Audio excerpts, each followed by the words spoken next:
El fuego es una combustión, es decir, una reacción química de oxidación entre un combustible, que es una materia capaz de arder y de consumirse, como por ejemplo el papel, la madera, el plástico, la tela, la gasolina, los disolventes y el gas. Un comburente, que es un cuerpo que al entrar en contacto con otro permite la combustión.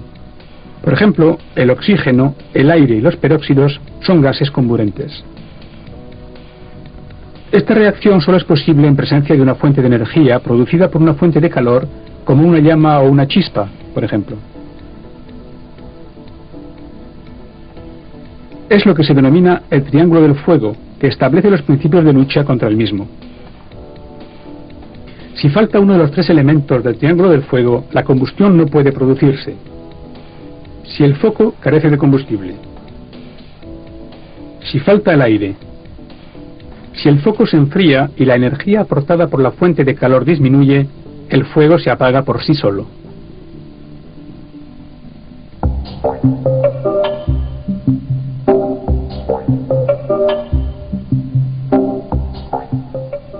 La naturaleza de la materia combustible determina la clase de un fuego. Los fuegos de materiales sólidos, como la madera, el papel, el cartón, la tela y el cuero, por ejemplo, que forman brasas durante su combustión, se denominan fuegos de clase A. Los fuegos de líquidos o sólidos, como la gasolina, el gasoil, los disolventes, las grasas, las materias plásticas y el caucho, forman parte de la clase B. Tras su combustión completa, los líquidos no dejan residuos. Los fuegos de gases, como el butano, el propano, el metano, el acetileno y el gas natural, son de la clase C.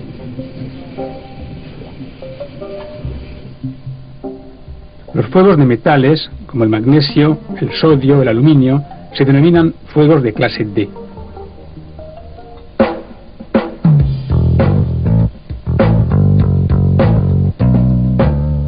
El agente extintor más utilizado es el agua, ya que casi siempre es posible conseguirla. El agua actúa de dos maneras sobre un foco: mediante una acción directa, sofocando el foco. Al recubrir las materias combustibles y al producir vapor, las aísla del oxígeno del aire ambiente. Al faltar el comburente, el foco se extingue. El agua actúa asimismo por enfriamiento. Al disminuir la fuente de calor, el fuego se interrumpe. El agua proyectada como agua a chorro o chorro de lanza penetra perfectamente dentro de un foco y dispersa los materiales. Estos dos efectos favorecen la extinción de un fuego de clase A. El agua pulverizada incrementa considerablemente el efecto de enfriamiento, gracias a una vaporización más importante y a la reducción de la radiación térmica.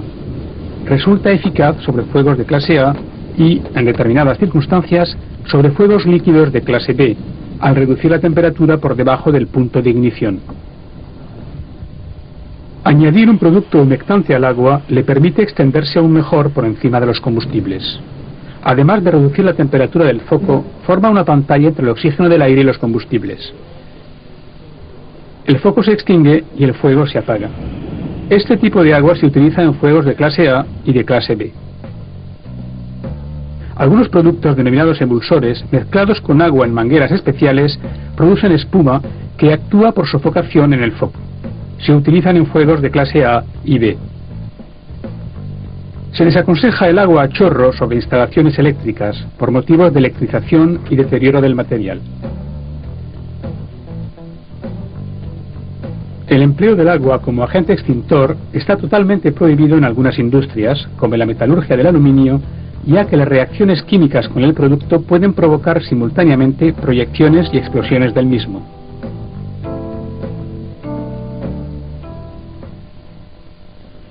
El polvo, que se compone de sales como el bicarbonato sódico o potásico, actúa, por ejemplo, por sofocación, recubriendo los combustibles con una capa impermeable al oxígeno, aunque también desprenden vapor de agua y dióxido de carbono.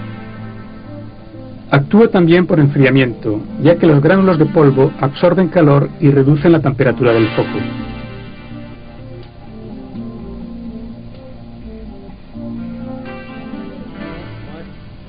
El El polvo denominado BC actúa de forma eficaz en los fuegos de clases A, B y C.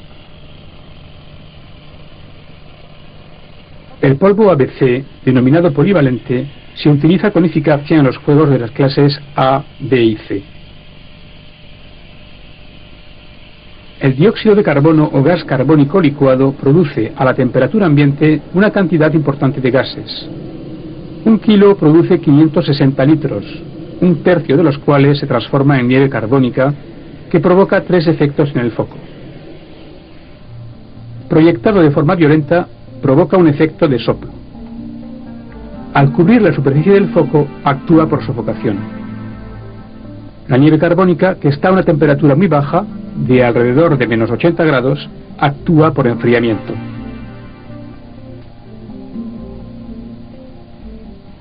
El dióxido de carbono se utiliza para los incendios de clase B, así como para los de origen eléctrico.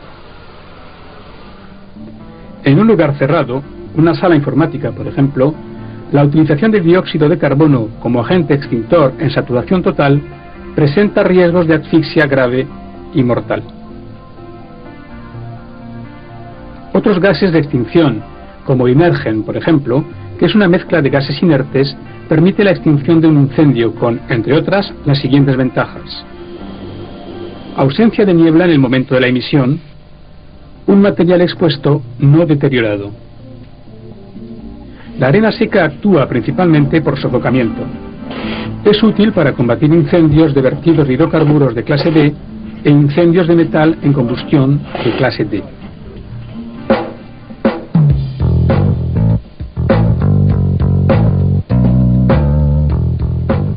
Según los combustibles, los incendios presentan distintas características. Para apagar dichos incendios, es preciso utilizar productos de extinción apropiados. Pero ante todo, no hay que olvidar que más vale tomar medidas preventivas y evitar que se desencadene un incendio.